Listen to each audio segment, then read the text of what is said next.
been following the Rodney Hinton story.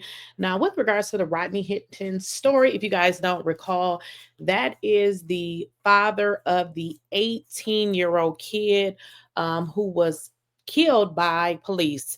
Now, the police said that he had a pow pow.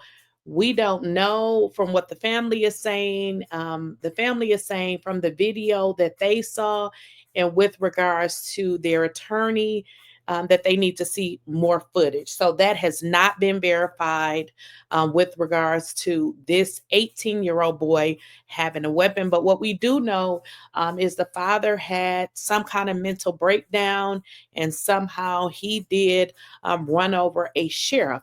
Now it looks like they're getting into, his mental state as to what actually happened during the time that this officer was run over, which actually was a totally innocent officer who had nothing to do with it. And in fact, it was a sheriff. So this sheriff didn't even know this family, I would say, and really was just doing his job. But, mental things happen, and it looks like this is, potentially what happened in this case. So let's kind of get into what they're saying with regards to his mental breakdown.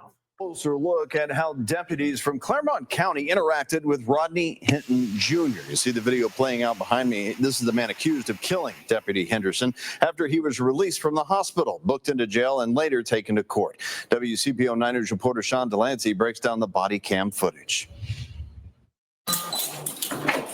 Officers and deputies enter a Cincinnati police holding cell where Rodney Hinton Jr. is sleeping. Wake up. Wake up.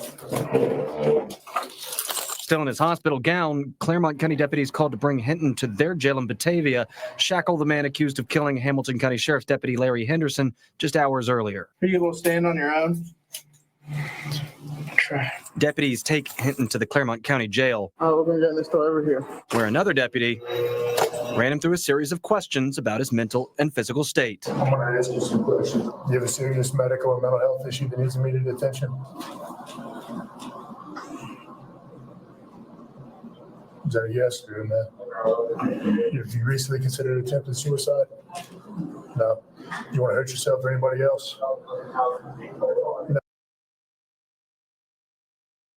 Now, for you guys that may not know how this particular, situation goes, what they're asking him is pretty basic. He's not undergoing any type of mental evaluation at this present time.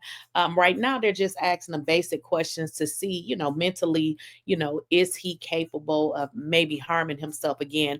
As you guys probably, even if you've never been in jail, you can kind of tell it should be, pretty structured. I don't know if he has to keep the chains on, or maybe it seems like this is, during the transport. Obviously, they have to put chains on people, but it looks like they're just asking him pretty basic questions. He's not really undergoing any type of exam or anything at this juncture. In court Tuesday, Hinton's defense attorney requested a mental competency evaluation for him. The attorney argued that Hinton was mentally ill at the time. Police say he hit and killed Deputy Larry Henderson with his car. Now, with regards to Hinton's mental state at the time that this happened, now that very well could be because, think about it. He went in, he met with the police. His family was very worried about his mental state. In fact, they were so worried about his mental state that they did not allow him to drive, which meant he left his vehicle there, got in a car with family, but somehow he came back to get his car. And that is exactly, during the exact time frame where he ran over this deputy. Now, we don't know what was mentally going on, but we do know something was going on to the tune that they did not even want this man to even operate a vehicle during that time, but somehow he returned and got in his vehicle. So what we did learn in court is that his attorney is requesting that he get a evaluation. And just so you guys know, that is a paid attorney. I know I've saw some content creators do videos and say that was a public defender. That is actually not a public defender attorney. That is an attorney that was actually retained by his family. So what the attorney is requesting is that he undergo a real mental evaluation. And as you guys see, and we have saw it in a lot of cases, particularly in Caucasian people, they are always mentally incompetent. So the only thing his attorney is saying, everybody is allowed to, they're allowed the correct defense. So if this guy who looks like the prosecution agrees to, something mentally is off here. I want to make certain that this young man is treated as a mentally ill person and not as a cop killer. An official evaluation will have to wait until an indictment. However, the judge did recommend that Henderson have all mental health resources available to him while in custody. The rest of the new video shows deputies transporting him to the jail, small snippets of conversation, polite. Leave his hands go for a second. Hands go, please.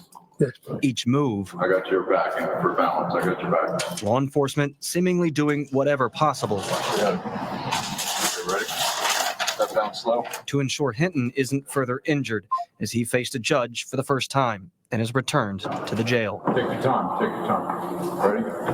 Yep. You all right? One more. There you go. He's being held here without bond, facing aggravated murder charges. Sean Delancey, W. And, based on what we're seeing, I mean, it's nice to see, and hopefully this is what's going on. Officers acting like they supposed to act, because at the end of the day, they are supposed to uphold the law and not, be criminals themselves. So it's really nice to see these officers doing their job to the best of their ability. I mean, I'm not behind the balls. I don't know what they're doing, but at the end of the day, this man has to go to court. He has to face, the court, just like Kyle Rittenhouse did, who unalived and killed all those people. The young boy who went to a place that he didn't live in and decided that he was going to just get a pow and just start powing and shooting up everything. Him. And I never understood how that criminal thug Kyle Rittenhouse got off. And his mammy was a drunk. And then his mama actually got the pow for him to actually do the crime. They both should have been arrested and put in jail for life, if you ask me, because it's not like you were in your home or in your neighborhood minding your own business. You got your dusty, pale self in a car and drove to trouble. So hopefully, the racist people, because y'all are here. I see you dingies in the comments. Hopefully, he can be judged correctly and he can receive the medical treatment that he needs. Because as I said, and I'll say it again, unfortunately, this happened to the officer, but this happens to Black people all the time.